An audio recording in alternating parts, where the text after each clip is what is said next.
Okay, as Cahaya back on the track, inilah kawasan nak masuk ke The Sierra. Kita jumpa satu taman permainan, taman bola lah, taman permainan kanak-kanak. And then there are rumah-rumah yang bahagian depan lah.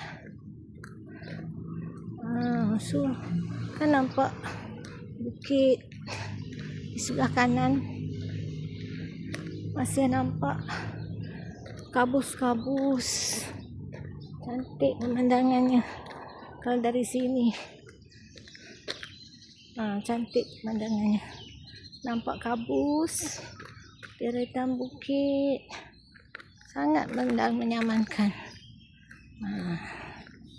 So Cahaya terus berjalan menuju ke rumah.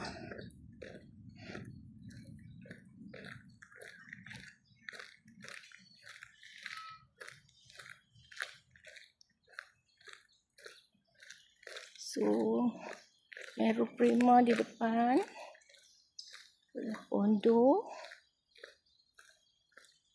kira kehidupan barulah di kawasan Meru, ada kondo.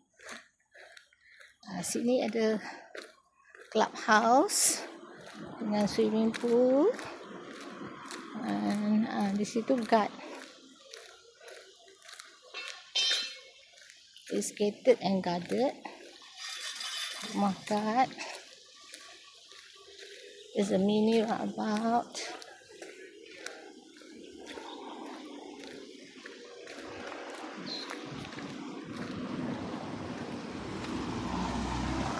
Itu adalah Jabatan Perhutanan Perak. Tapi di seberang ada sungai kecil, Jabatan Perhutanan. And this is the clubhouse. Ada mini gym,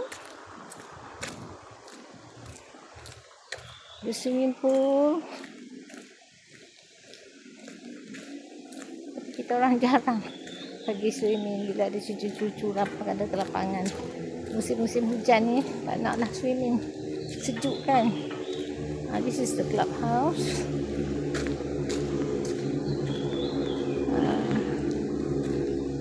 Situ ada kondo lagi. Ada only 2 kondo lah di kawasan Meru.